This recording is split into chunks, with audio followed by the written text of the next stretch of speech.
His brother's last breath came with a promise he never expected. Then came the knock. She was taller than any woman he'd seen. Her first words weren't a plea but a vow. "I'm your wife now." The knock came just before dusk, when the sun bled low across the plains and shadows stretched long like sorrow over the dust.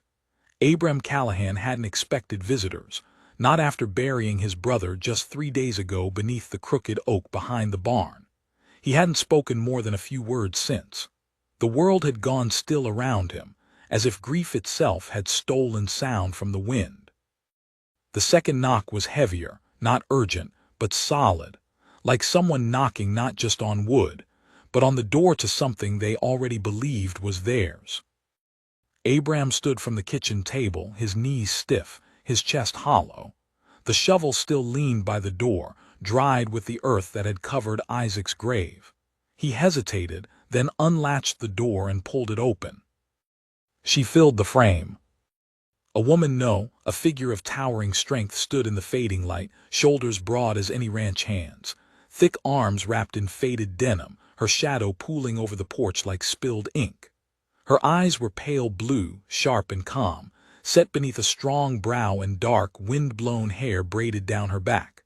A bag was slung across one shoulder. Her boots were muddy from miles. "I'm your wife now," she said. Abram blinked. For a moment he thought grief had finally broken something loose in his mind. He'd barely managed a life on his own, barely managed to keep Isaac alive toward the end, and now here stood this mountain of a woman speaking in vows. "Name S. Marigold," she added after a breath, voice low and sure. "Your brother sent for me." He didn't move. The silence stretched long between them. "I got the letter," she said. "He said he was dying, said he wanted to make sure you weren't alone after." Abram's fingers curled slightly around the doorframe. The wind stirred behind her, brushing the dust off the porch, and for a moment all he could think of was Isaac's face in those last hours. How he'd gripped Abram's wrist with what little strength he had left and whispered, "You won't make it alone. She's common. Let her in." He hadn't understood what that meant. Isaac had been slipping in and out of sense toward the end. Abram had figured he meant some widow from town to stop by, bring a pie, say a prayer. Not this. "I came as fast as I could," she added, eyes narrowing slightly, as if preparing herself to be turned away. "You want proof." "No," Abram said hoarsely, stepping back. "Come in." She ducked beneath the frame and stepped inside, her head brushing the top beam, the scent of dust, leather, and pine following her like a second shadow. She moved with the kind of grace that didn't match her size, steady, deliberate, like someone who knew exactly how to carry weight and not just her own. The cabin felt smaller suddenly, cramped. Abram watched her set her bag by the hearth without a word, then glance around the room. "Didn't think you'd actually want me," she said quietly. "I didn't know you were real," he replied. They stared at each other. Something fragile passed between them, unsaid but understood. Neither of them had asked for this. But here they were. Marigold rolled up her sleeves and walked to the stove like she'd done it 1,000 times. She opened it, checked the firebox, then grabbed a log from the stack beside it. The way she moved, it was clear she wasn't used to sitting still. "You hungry?" she asked. He was, but he nodded.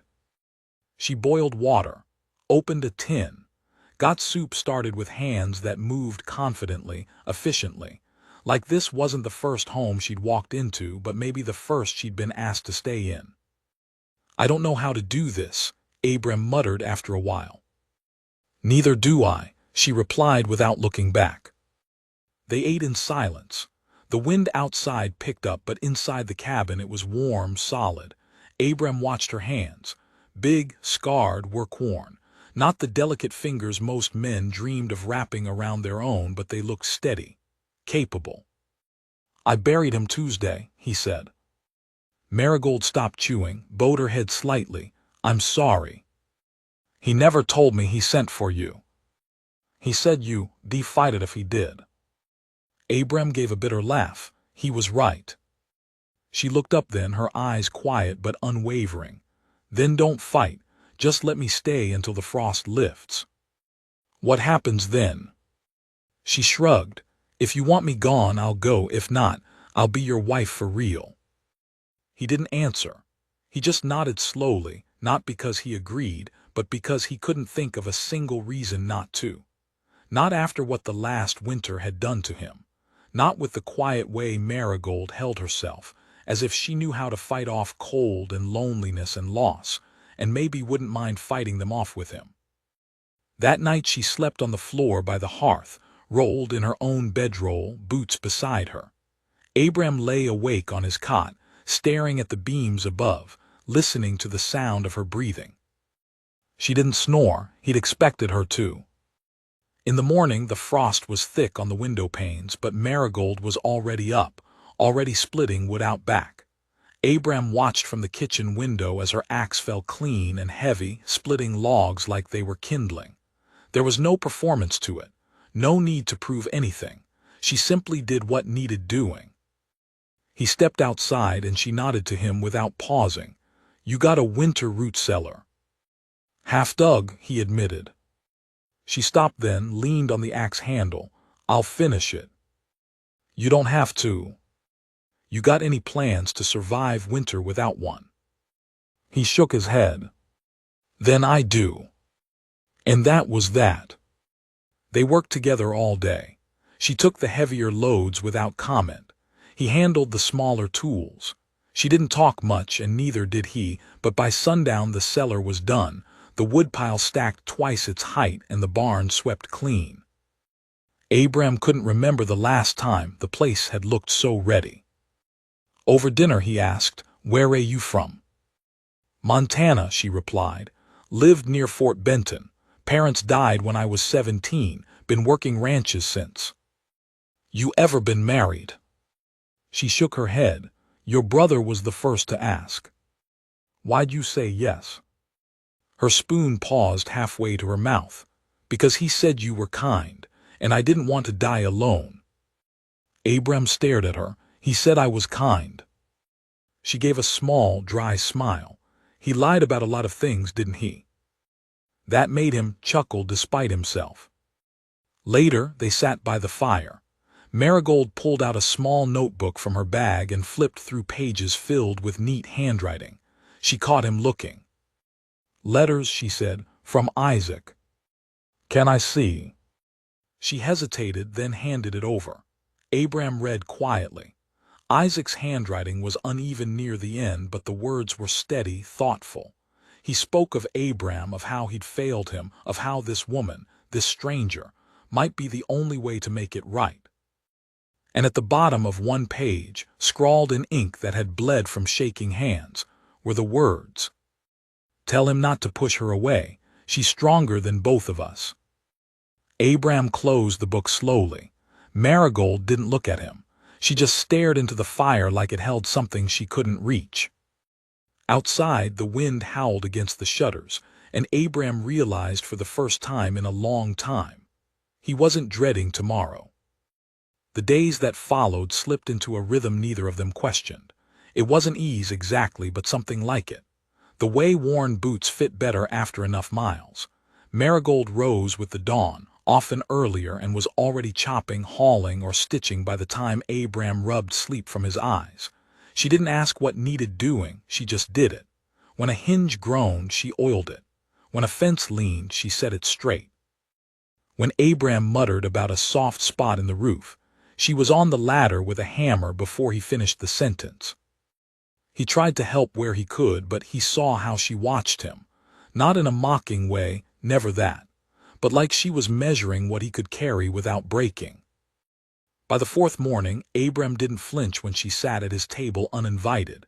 He poured her coffee like it was normal, like it had always been that way. She nodded thanks, and he noticed how her hands, thick-fingered and weathered, always wrapped fully around the cup, never dainty, never cautious. There was no pretending in her, no shrinking herself to suit a man. She didn't belong in any world that asked her to. That morning, the wind had dropped, and the sky broke open to a pale, brittle blue. Marigold stood out front with a shovel, scraping the last of the frost melt from the path, when Abram came around the corner of the barn with a question caught between his teeth. "Why'd you come all this way?" he asked finally, voice rough. She didn't turn to look at him, just said, "Because I don't walk away when someone calls." "You didn't know me." "I didn't need to." She set the shovel against the post, wiping sweat from her brow with her sleeve. "Your brother said something about you that mattered, that you stayed when he didn't deserve it. That's rare." Abram kicked at a clump of ice. "He left a lot of things undone." Marigold gave a faint, knowing smile. "So did mine." She didn't elaborate, neither did he, but the silence that followed wasn't awkward, it was something else. A shared weight neither of them needed to explain. Around midday, they rode into town together. Abram needed nails, flour, and a new axe head.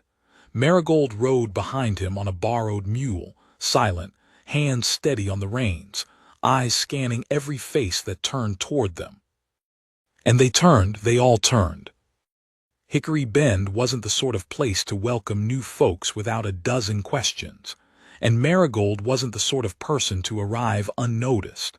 As they tied their mounts near the general store, heads turned like weather vanes. Murmurs followed them down the plank walk. "Is that a woman?" someone whispered. "No woman ought to look like that," said another. Marigold ignored them. She walked in behind Abram, taller than nearly every man there, shoulders brushing door frames. When the bell chimed over the store door, the owner, Mr. Hobb, nearly dropped his ledger. Abram kept his voice level. "Need a dozen nails, 2 pounds flour, and a number 3 axe head." Mr. Hobb nodded, barely glancing at the items as he fetched them. "And your companion?" "Wife," Marigold said before Abram could speak. "Name's Marigold Callahan." You could have heard a pin drop. Hobb blinked, then smiled with the kind of politeness that came with discomfort. "Well, welcome, Mrs. Callahan."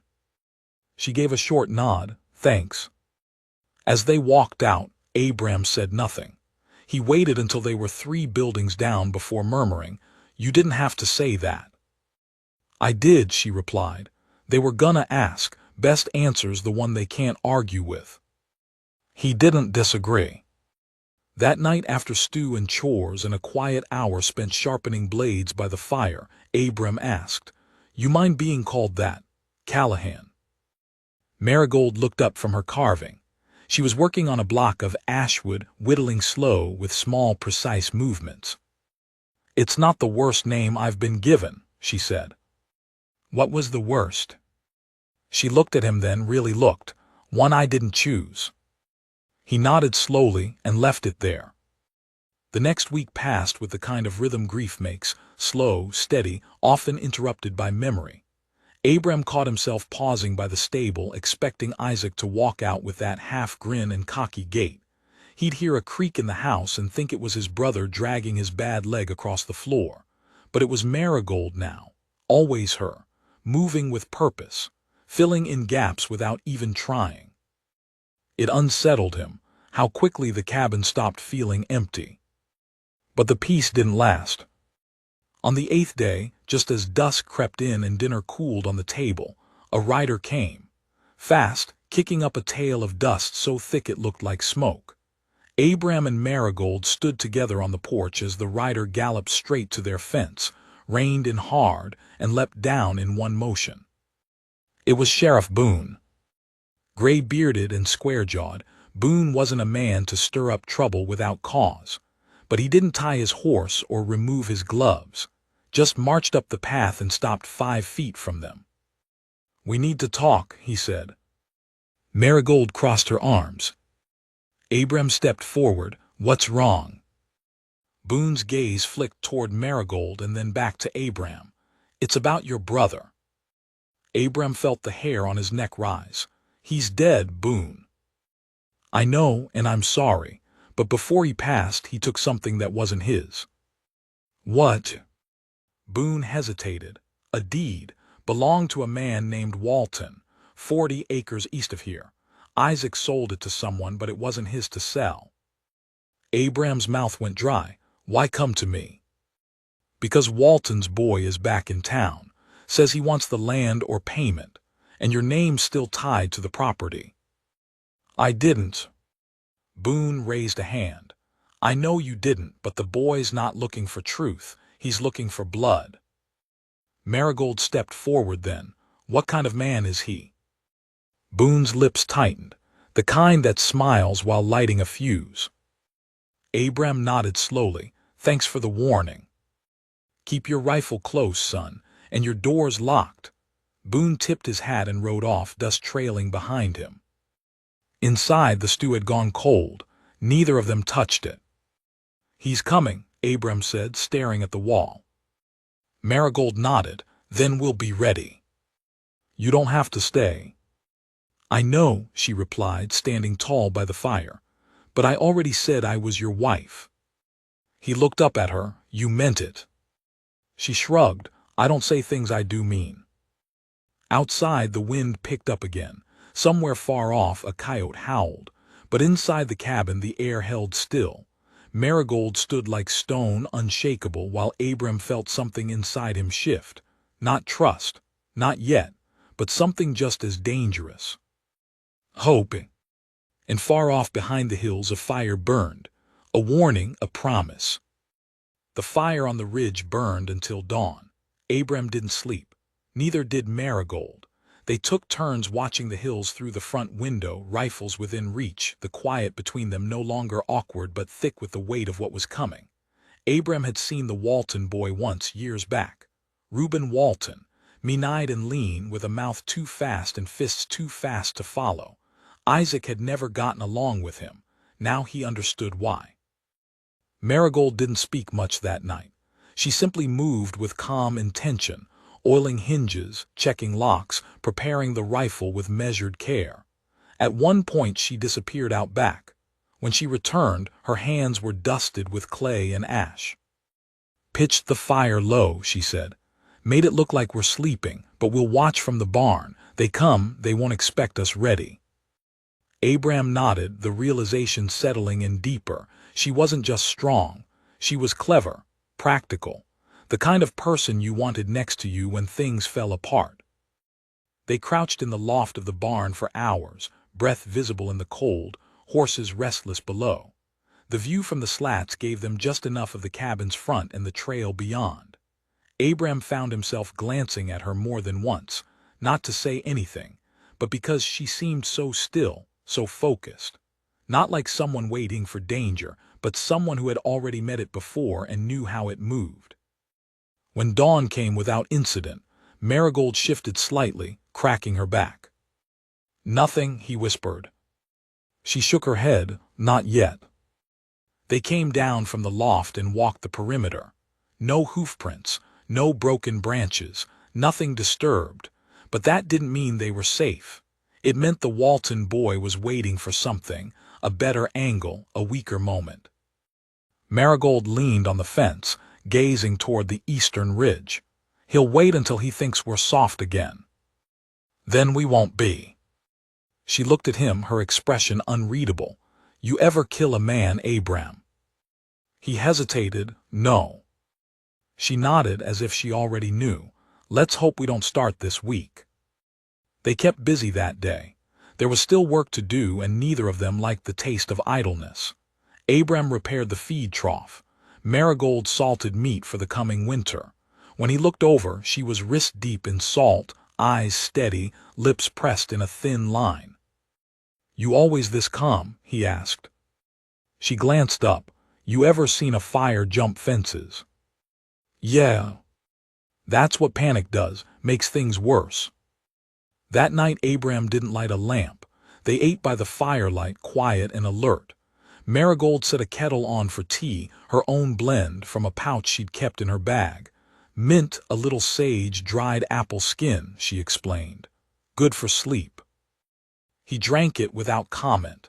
It was bitter, but comforting in a way he couldn't explain, like medicine that knew what it was doing. They didn't sleep in the loft that night, too tired, too worn, but they kept the rifle between them just in case. Abram stared at the ceiling for a long time, his thoughts loud in the stillness. "You believe in God?" he asked softly. Marigold didn't move. "Yes." "Even after all this?" She turned her head slightly. "Especially after all this." He didn't reply, just let her words settle into the silence. By morning the first threat arrived. It was Walton. It was a note, tied to their front gate with twine stiff with dew. Abram saw it first and pulled it free with a slow hand. The handwriting was sharp and uneven. "You got 3 days to give it back, or I take what's mine. R.W." He passed it to Marigold without a word. She read it once, then again. "He wants the land," she muttered, "but he won't stop there." "No." Marigold folded the note and tucked it in her pocket. "Let's see what we're working with." They walked the property together. Abram hadn't walked the boundaries in weeks, not since before Isaac passed. It stretched long and lean, past the cornfield, across the dry creek bed, then up the ridge toward a thicket of old pines. Isaac had let some fences rot. One post leaned like a drunk man. Marigold saw it, nodded, and marked it with a strip of cloth from her sleeve. "We'll reinforce here first," she said. They spent the day driving stakes, tightening wire, hammering boards. By the time the sun dipped low, they'd sealed the weakest side. But even as they worked, Abram couldn't shake the feeling that it wasn't the fence Walton was planning to test. It was them. That night they slept in shifts. Marigold took first watch. When Abram rose just before dawn to relieve her, he found her already sharpening a blade beside the fire. "Couldn't sleep," she said simply. They watched the window together, waiting for the light to rise. But when it did, there was no Walton.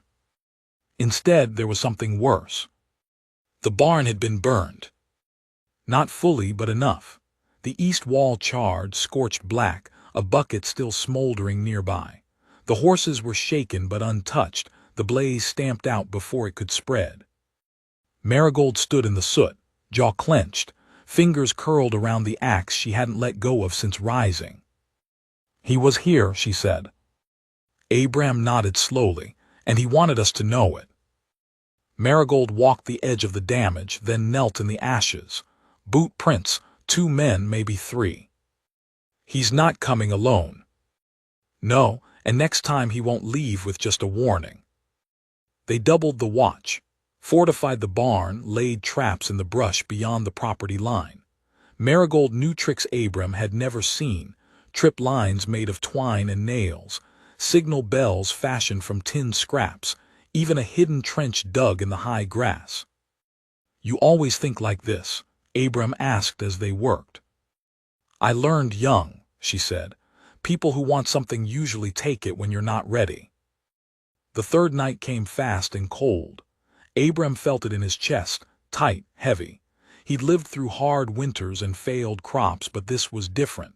This was a storm with hands and eyes and names. As the sun dipped, Marigold came in from the barn and sat beside the hearth, wiping sweat and grime from her brow. Abram poured 2 cups of coffee, strong, bitter, and handed one to her. "I keep thinking I should tell you to leave," he said. She looked at him over the rim of the cup. "Then why haven't you?" "Because the truth is, I don't want to face this without you." She didn't smile, just nodded once.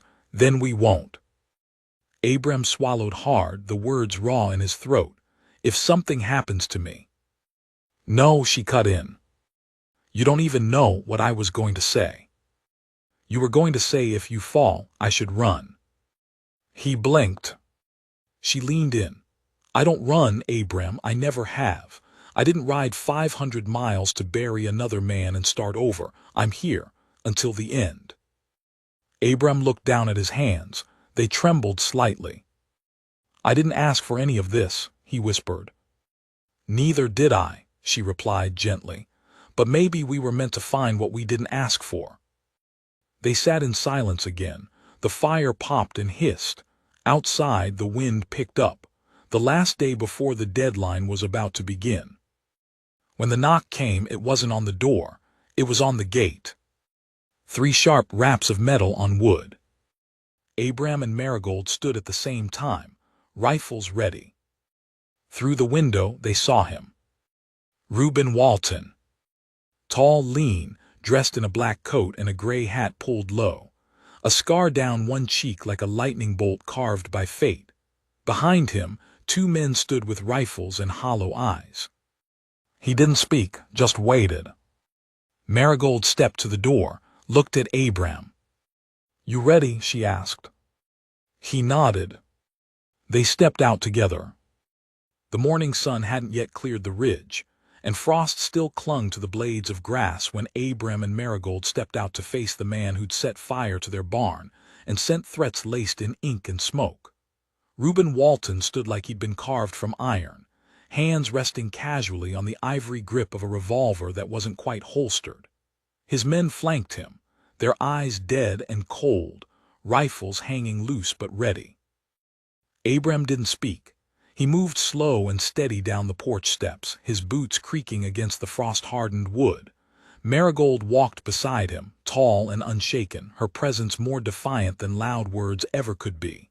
She carried her rifle slung across her back, not raised, yet but her hand hovered near the grip. It was a promise, not a threat. Reuben tipped his hat, mock politeness hiding nothing. "Mighty fine morning," he said. Abram stopped 10 feet from the gate. "You've got something to say, say it." Reuben smiled, all teeth and smugness. "I left a note, thought it was clear." "You don't own this land," Abram replied. "Never did, and you know it." Reuben took a step forward, fingers brushing the revolver. "Your brother forged my father's deed, sold something he didn't have rights to. Now he's dead. Convenient." Abram's jaw clenched. "You think I killed him for the land?" "I think you got desperate, and now you're hiding behind a woman who looks like she could toss a plow." Marigold didn't blink, didn't move, just stared straight through him. "You've had your say," she said flatly. "Now go." Reuben let out a low laugh. "Oh, I like her, but I didn't ride all this way for words." He looked past them, toward the cabin, the fields, the line of smoke curling from the chimney. "I came to collect what's mine. You can hand it over or I take it another way." Abram raised his voice, steady now.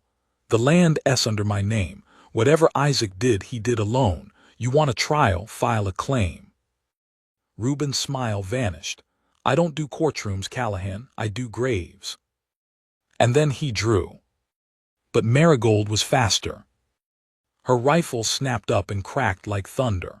The bullet hit the ground inches from Reuben's boot, sending dust and frost flying. The 2 men behind him jerked back instinctively, hands twitching toward their weapons. "Next one's not a warning," she said. Reuben's face twisted. "You'll regret that." "I've regretted worse." For a long second, no one moved. Then Reuben lifted his hand and waved the others back. "This ain't over," he said. "You've got till sunset to leave. After that, I don't knock." He turned, mounted his horse, and rode off without another word. The others followed, kicking up dirt and menace behind them. When they were gone, Abram let out the breath he'd been holding. "He's not bluffing," he said. "No," Marigold replied. "He's setting up." They moved fast. No time for panic, just action. Marigold climbed the ridge behind the house and scouted the tree line. She returned with news, hoofprints, fresh ones, circling wide, looking for a blind spot. "They'll wait until dark," she said. "Want to come when we're half asleep." "So we don't sleep." "Right." Abram fortified the cabin, barricaded the windows, reinforced the doors with boards and furniture. Marigold set tripwires at the fence line, scattered nails beneath the porch, placed bottles on posts where wind wouldn't knock them, but a man would. By afternoon, the sky darkened with clouds. Not storm clouds, just that low gray ceiling that felt like a weight pressing the light out of the world. The air turned colder. The wind shifted west. "They'll come from that side," Marigold muttered, eyes scanning the hills. "How do you know?" It's where I'd come from. Inside, the fire crackled, casting long shadows on the walls. Abram checked the rifles again, counted bullets. His hands didn't tremble now. He felt different, more grounded, like her strength had seeped into him without asking.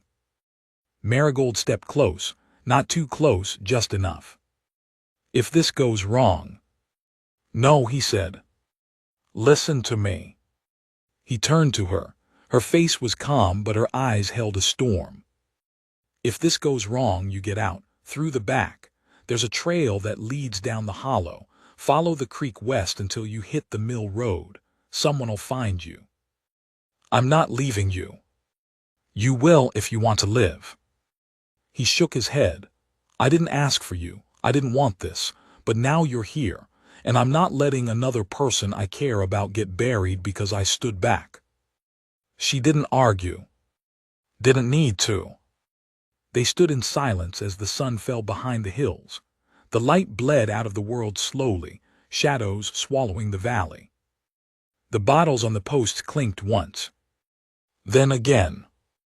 Marigold grabbed her rifle and slipped to the side window. Abram crouched by the front, peeking through a slat. 3 figures moved through the dusk, slow, calculated. One carried a torch, its flame bobbing like a serpent's tongue. Now, Abram whispered. No, she murmured, let them come closer. The torch flicked toward the barn. The men split, one heading around the right flank, the other left. Reuben stayed in the middle. Marigold moved to the back, covered the rear window. Abram tracked the torchlight, heart pounding. Then, without warning, the left side bottle shattered.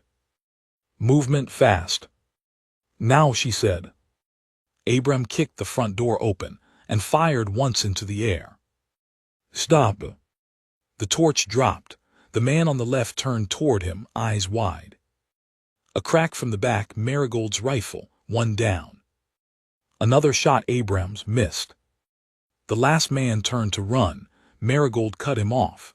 She stepped out from behind the shed, barrel level, steady as ever. Don't, she said. He froze. Reuben emerged from the tree line, rifle up, fury in every line of his face. But he didn't fire. Abram stepped forward. Enough. You think this is enough, Reuben hissed. You think one night stops what's mine. He raised his rifle.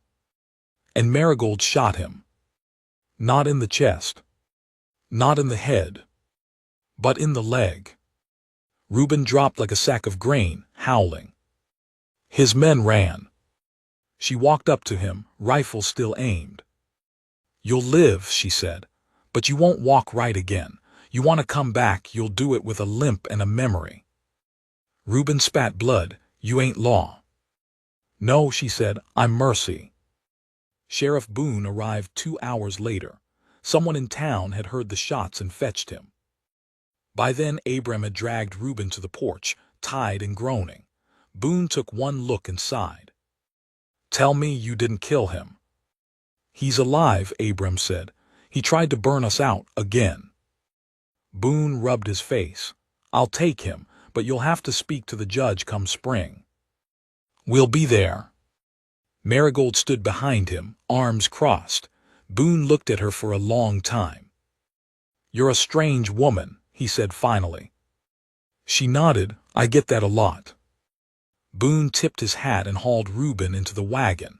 As he rode off, Abram turned to Marigold. You saved us. You saved yourself. They stood under the stars. The wind had died. The land finally was quiet. Inside, the fire still burned. Abram stepped close. You were right, you know. About what? He reached out, took her hand. That maybe we were meant to find what we didn't ask for. She didn't pull away. Didn't speak. Just held on. The weeks that followed weren't quiet, but they were healing. After Reuben was hauled off to the county seat, word spread fast across Hickory Bend and beyond. Some folks nodded quietly when they passed Abram in town, murmuring words like brave or fool beneath their breath. Others looked twice at Marigold. their eyes lingering not with pity but with a kind of wary respect. She had faced down 3 armed men and didn't flinch. She had bled nothing and broken no laws, yet she delivered justice before the sheriff even saddled his horse. People remembered things like that. But Marigold didn't talk about it. Not once. She moved through each day as though none of it had happened, chopping wood, preparing the root cellar, teaching Abram how to set traps in the high grass or how to tell when a snowline was going to break early. She didn't boast, didn't sulk, didn't speak of Reuben at all. Abram noticed. He noticed everything now. He noticed the way she stood still in the early mornings, just watching the horizon, like she was listening for something only she could hear.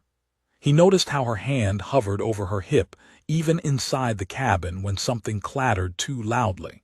He noticed how she never let herself sit with her back to a window.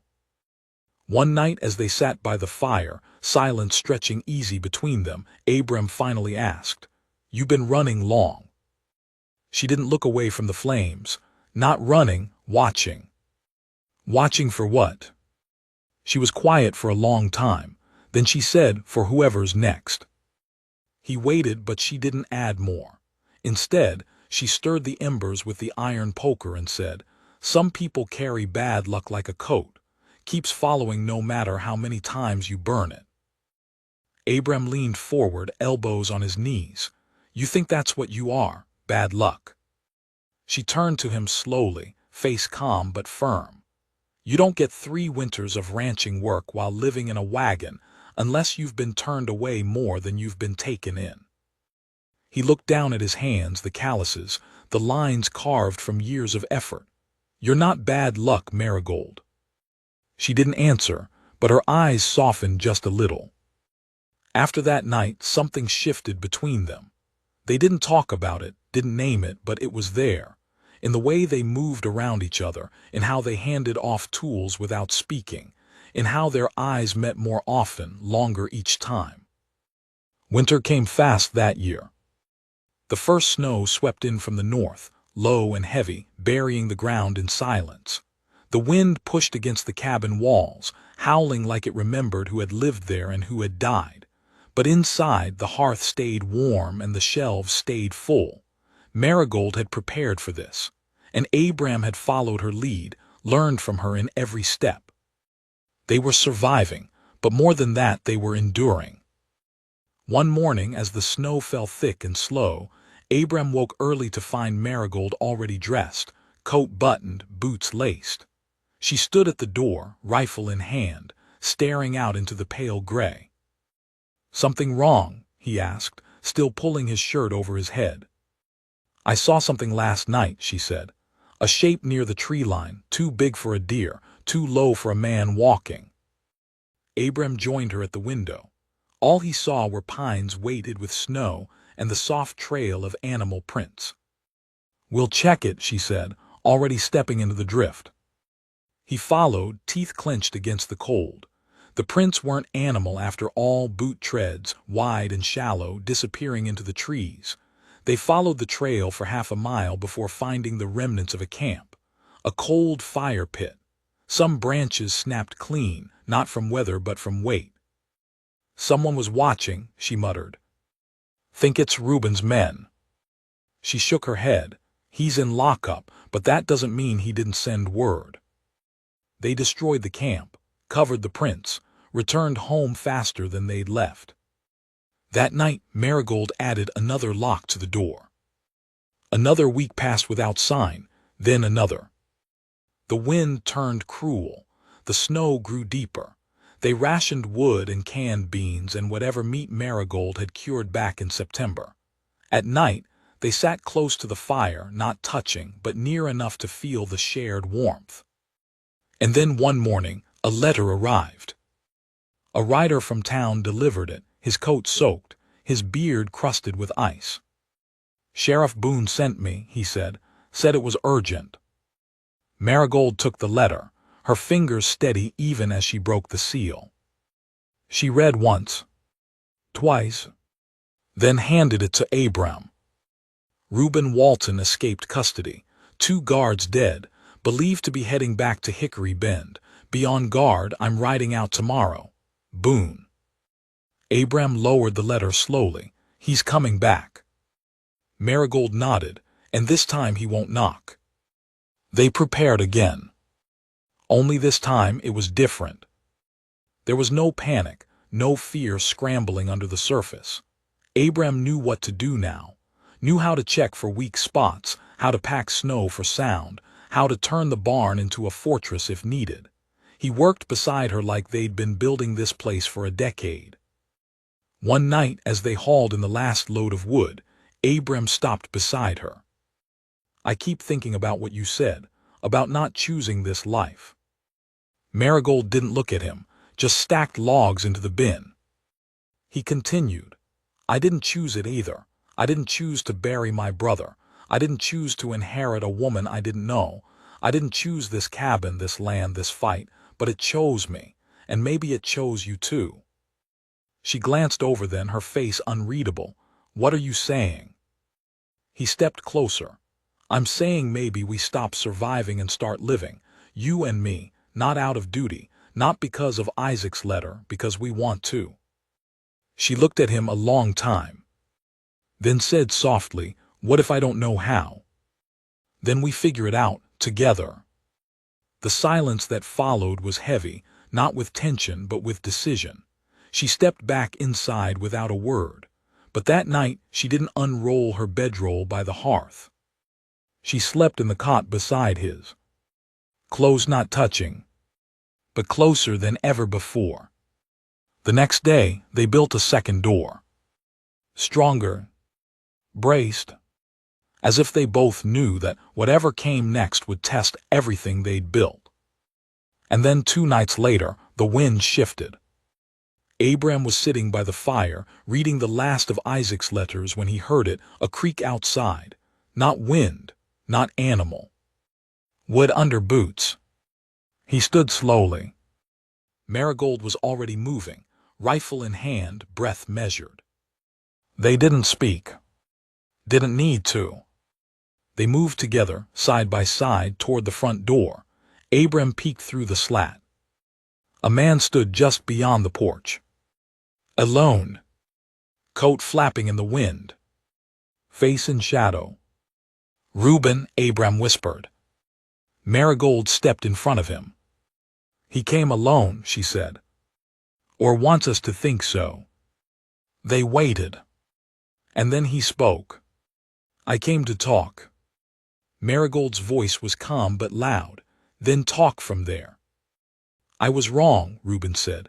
I burned your barn, I sent men. I threatened your lives, but I'm done fighting. I want to make peace. Abram narrowed his eyes. You killed 2 deputies. I didn't, Reuben said. They were dead when I got out. I didn't ask for blood. I just wanted what was mine. Marigold didn't flinch. It never was yours. Then let me prove it. Silence again. Then Reuben tossed something onto the porch. A rolled document bound with twine. The real deed, he said. My father signed it over to Isaac years ago. I didn't believe it. I thought it was forged. I was wrong. Why now? Abram asked. Reuben's voice cracked. Because I don't want to die in the snow. Because I got nothing left but shame. Because I've been running since I was a boy and I'm tired. Marigold opened the door slowly, rifle still raised. She stepped out, picked up the document, unrolled it. Signed. Sealed. Real. She looked back at Abram. Then at Reuben. Leave your weapons, come in. He hesitated, but obeyed. He left his gun on the post and stepped inside. The door shut behind Reuben Walton with a groan that echoed longer than it should have. The wind caught it, howling like a warning just a moment too late. Abram stood at the edge of the firelight, arms crossed over his chest, his eyes never leaving the man who had nearly burned his life down. Marigold moved slow and careful, circling the room once as if checking that every shadow was still where it ought to be. Reuben stood in the center, coat damp from frost, cheeks hollow with exhaustion, but his eyes still burned with something fierce, even if it wasn't the same fire that had brought him here the first time. "Put the deed on the table," Marigold said. Reuben obeyed, unrolling the parchment like it weighed more than it should. Abram stepped forward, his boots heavy on the floorboards.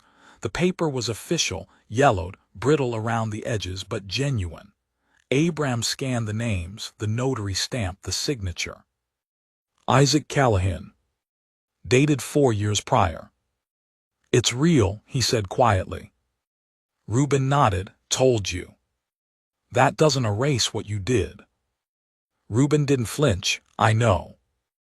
He moved to the far wall and leaned against it, as far from the hearth as he could manage. He didn't sit, didn't ask to, just stood there, arms crossed, jaw tight. Marigold moved behind Abram, the rifle still within arm's reach but pointed downward. She didn't trust him, not entirely, and made no effort to hide it. Abram didn't either, but the snowstorm pressing against the windows reminded him that sometimes the enemy you know is still a man, hungry, tired, worn thin by bad choices and worse years. "I ain't come here to fight," Reuben said again. "Why now?" Abram asked. "Why not last time?" Reuben looked down at his boots. "'Cause I wasn't done being angry. And now?" Reuben swallowed hard. "Now I'm scared." The fire cracked. The wind hissed through the gaps in the logs. "Scared of what?" Marigold asked. Reuben lifted his eyes. "Of dyin' alone. Of meetin' God with no good left in me. Of spendin' my last breath thinkin' I spent every other one wrong." No one spoke, not for a long time. Finally Abram said, "You need a place to sleep." Reuben nodded once. "You'll take the barn. You move wrong, you move loud, you don't wake up warm, understand?" "I do." Marigold led him out with no further word. Abram watched through the window as they crossed the yard. She pointed toward the hay pile, then stood there, arms crossed, until Reuben unrolled his own blanket and settled into the corner furthest from the animals. She returned 10 minutes later, brushing snow from her shoulders. "You believe him?" Abram asked. "I don't have to," she said. "Snow's too deep to bury a body clean, not tonight." They didn't speak of it again that evening. Instead, Abram read one of Isaac's old journals. Marigold whittled another animal, a fox this time. Her hands moved slower than usual, less precise. Something in her had tightened, not in fear, but in alertness. Abram saw it in the way she kept glancing toward the window. She was waiting. For what, he didn't ask. He was waiting, too. The next morning broke red and gold, the kind of dawn that meant hard cold all day. Reuben didn't knock. He was already splitting wood when Abram stepped onto the porch. Shirt sleeves rolled, cheeks flushed from effort, hands chapped raw. "I owe you," he said. "I didn't say you could work. You didn't say I couldn't." Abram studied him. "Keep stacking." They ate breakfast in silence, Marigold at the stove, Abram reading, Reuben sitting on the floor near the fire like he didn't trust himself with furniture. He didn't ask for coffee, didn't speak unless spoken to, just sat there with the quiet patience of a man carrying more than guilt. Maybe grief too, maybe something worse. After the plates were cleared, Reuben said, "Your brother wrote me once." Abram looked up. "What?" 2 years ago, said he messed up, said he owed me something, promised he'd fix it, never heard back after. Abram rubbed his forehead. That was when he got sick. He wrote a lot of letters after the fever took his legs. "He ever talk about me?" Abram thought for a moment. "Not much, not kindly." Reuben smiled, a bitter twist. Didn't deserve kindness. Marigold set a kettle on. "He said one thing before he passed, told Abram not to push me away, said I was stronger than both of them." Reuben blinked. "He said that?" She nodded. For the first time, Reuben looked small. Not just tired, reduced. Like hearing his enemy speak a word of praise broke something he'd held together too long. The days stretched. Reuben stayed in the barn, helped split wood, never asked for a place at the table, never stepped inside unless invited. But he listened, watched. Every so often, Abram caught him staring at Marigold with a look that wasn't desire, but maybe something close to awe. She didn't flinch under it. She barely noticed. Winter thickened. The snow came hard one morning, rising fast and biting sharp. By midday, they were locked inside again, the barn buried to its windows. Reuben didn't complain, just shoveled paths when the wind allowed. It was during one of those windstorms that it happened. The fire snapped too loud, and the chimney moaned, and something about it cracked Reuben open. He was seated at the table, uninvited but tolerated now, hands wrapped around a tin cup of weak broth. Marigold sat across from him, sharpening her blade. "I ever tell you what happened to my brother?" he asked. Abram looked up. "No," he said. Reuben exhaled slow. "He was younger, sickly. My ma died birthing him, and my pa never looked at him right after, called him cursed. One winter, real bad one, pa locked him in the feed room because he thought he was bad luck." He paused. "Didn't come out." Marigold stopped her blade. "I found him 2 days too late," Reuben said. "Frozen stiff, clutching, a wooden horse. I carved him when he turned 5. No one spoke. I swore I'd never let someone I cared about freeze again, but I did, over and over, pushed every good thing away, because Bane alone hurts less than Lawson, M. Marigold said quietly, "Being alone just hurts slower, that's all." Reuben nodded. "I know that now." Abram leaned forward. "Why are you telling us this?" Reuben looked him in the eye. "Because if I die, I want someone to know I tried to make it right." The next day brought no storm. Just silence. Marigold stood out back, watching the sky, when Abram stepped beside her. "He's not staying," he said. "No," she agreed. "But he's not the same man who burned our barn." "No." They stood quietly for a moment. "He said you were stronger than both of us," Abram said softly. Marigold looked at him. "I'm only strong because no one ever offered to carry the weight with me." He reached out, took her hand again. "I'm offering now." And this time she didn't hesitate. That night they let Reuben sit at the table. No ceremony, no toast, just 3 bowls, 3 spoons, and a fire that warmed them all. But when Abram lay down to sleep, he couldn't. The cabin creaked in a way it hadn't before. The stillness wasn't peace. It was waiting. And out in the dark, past the ridge where snow fell soft and slow, someone else was watching. The ridge was quiet, too quiet, the kind of stillness that felt borrowed, like a breath held too long. Abram stood at the back window before dawn, watching the distant line where forest met sky, snow gently drifting down in a hush that didn't comfort. It pressed, like weight, like warning. Marigold stirred behind him, wrapped in the wool blanket she never fully discarded even when she slept. She watched his back for a moment before speaking. "You feel it too?" He nodded without turning. "Something's wrong." She rose without a word and started dressing. Boots, coat, scarf. No panic in her motions, just readiness. She had lived too many winters beneath threat to need words to act. By the time the first gray light of morning bled through the clouds, the 3 of them were outside, boot prints cutting through fresh snow. Reuben joined them without asking, coat buttoned, eyes narrowed. His face held that same tired sorrow it always did now, but his shoulders had squared. "Where?" he asked. Marigold pointed to the west ridge. "You ever hunt this trail?" "Once," he said, "before it washed out." "We're taking it anyway." "I locked that," he said. Marigold didn't reply. They moved as one. Abram circled left. Marigold took the porch. Reuben followed behind, eyes wide. Inside the barn, the animals stirred but weren't panicked. The door hadn't been forced, just opened and left. But when Marigold reached for the rifle she always kept mounted above the feed bin, it was gone. She turned slowly. They've been inside. They swept the house next.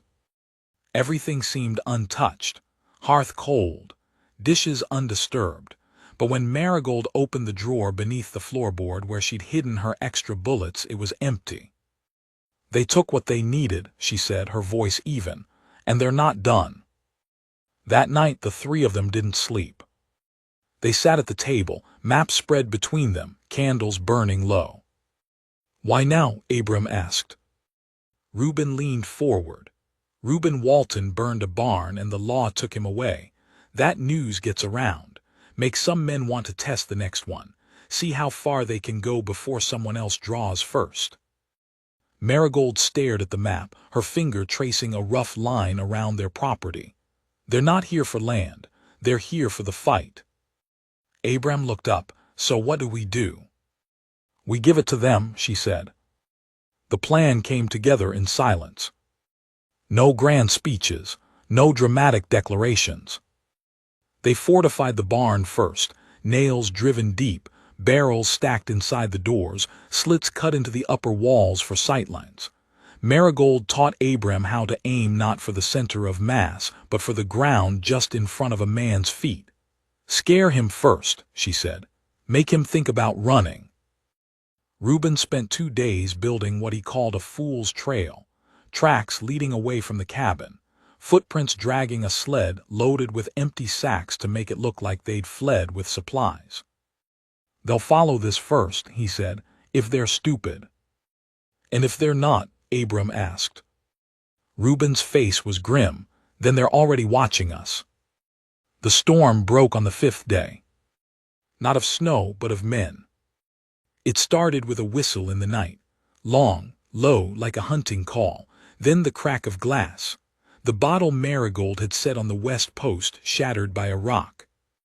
3 shadows moved along the eastern fence line. Another 2 crept up from the creek bed. They weren't wearing badges. They didn't shout. Just crept in like wolves with dull teeth, hungry and quiet. Marigold took the roof, Abram the barn. Reuben stayed in the cellar hatch, rifle aimed at the side trail. The first man reached the porch, boot creaked.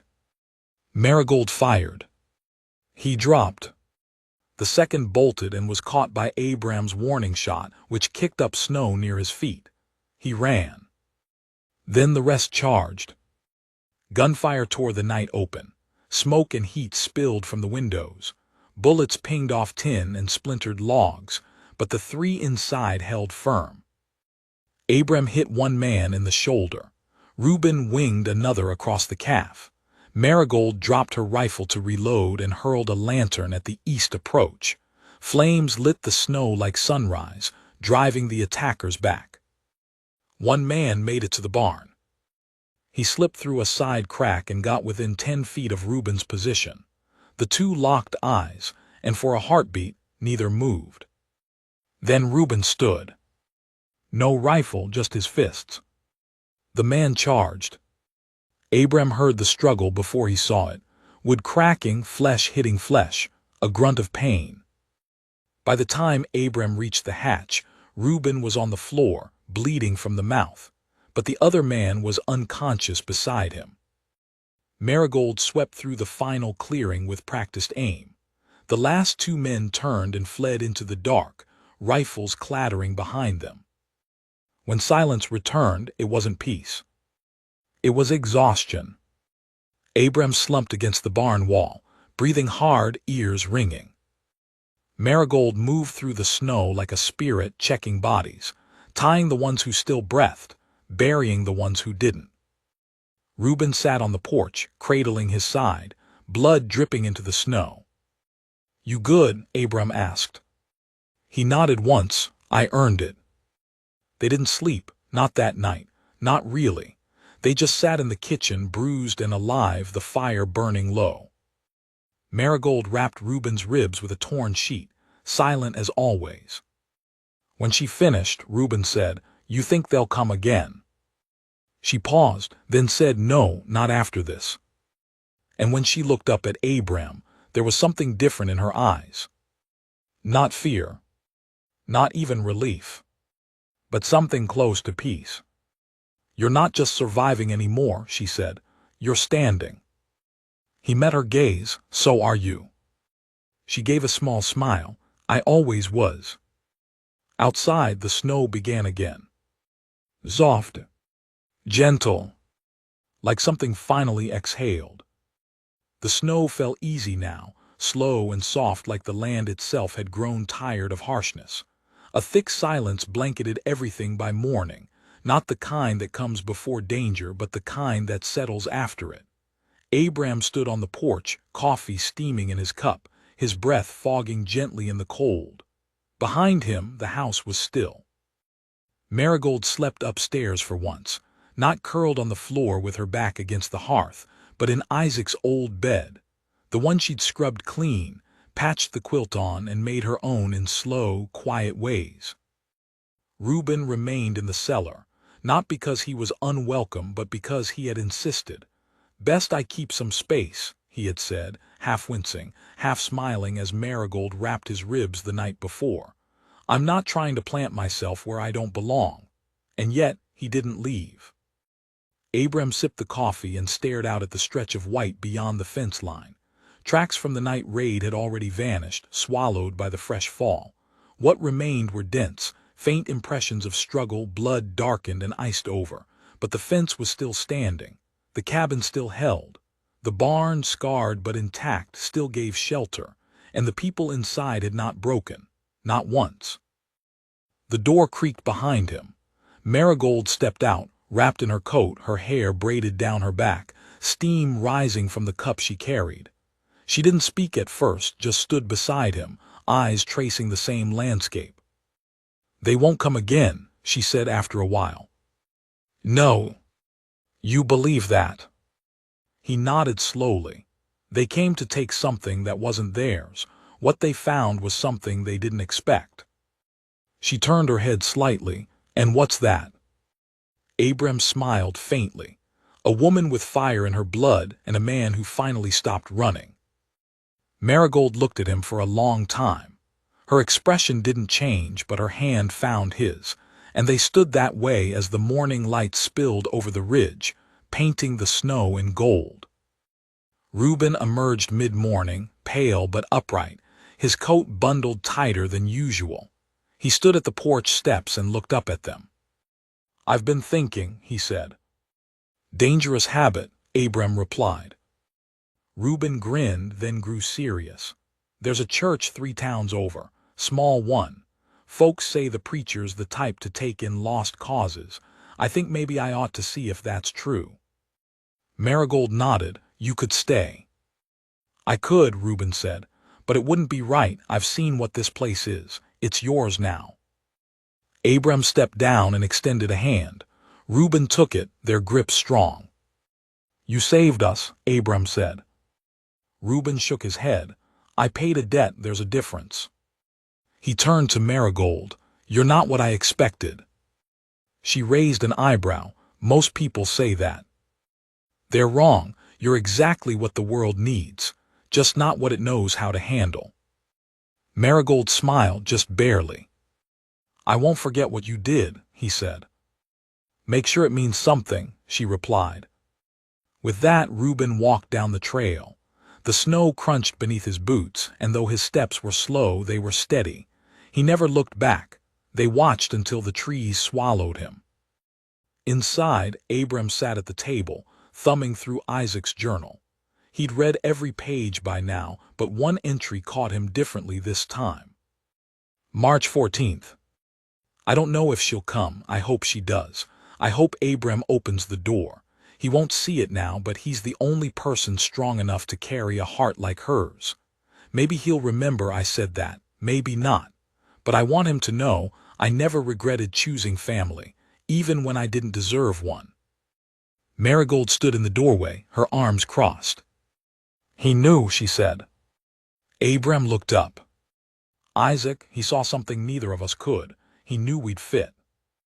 Abram closed the journal. I didn't think it would work, he admitted. Didn't think I had room for anyone after losing him. Thought I was too worn, too bitter.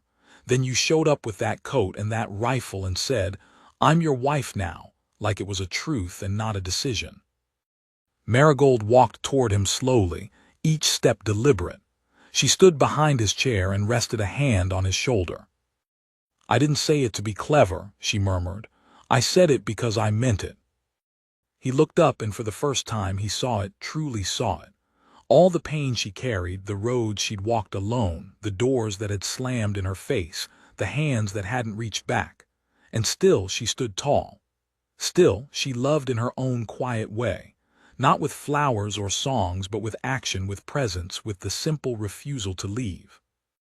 "I'm not good at saying the right thing," he said. "You don't have to." He stood, reached for her hand, and placed something small into her palm. A ring. Simple, worn, his mother's. "I know it ain't much," he said, "but I'd like to try again, proper this time, not just inherited, not just surviving, chosen." Marigold stared at the ring for a long time, then slipped it on without a word. It didn't quite fit. Her fingers were larger than most women's, but it didn't matter. "Looks better on you anyway," he said. They stood there, two people the world had tried to break and bury, holding something fragile and unspoken between them. Not a promise, not yet, but the start of one. Spring came late that year. The thaw was slow, reluctant, but it came. Sap ran in the trees. The creek roared louder each morning. Birds returned to the fences. And Abram and Marigold planted new rows behind the barn, seeds she'd brought in a pouch from wherever she'd come from before. They worked together. Not because they had to. Because they wanted to. And sometimes at night, when the stars hung low and the fire burned slow, Marigold would hum a song neither of them knew the words to. Abram never asked her to stop. They didn't talk much about the winter. But they remembered. In the way their hands found each other without thinking. In the way the porch light was always left burning. In the way they never locked the door again. Because they had something now. Something stronger than survival. Something deeper than protection. Not just strangers bound by inheritance and hurt. Not just a man and a woman joined by circumstance. But two hearts, bruised and stubborn, that had learned to beat in rhythm again. Chosen.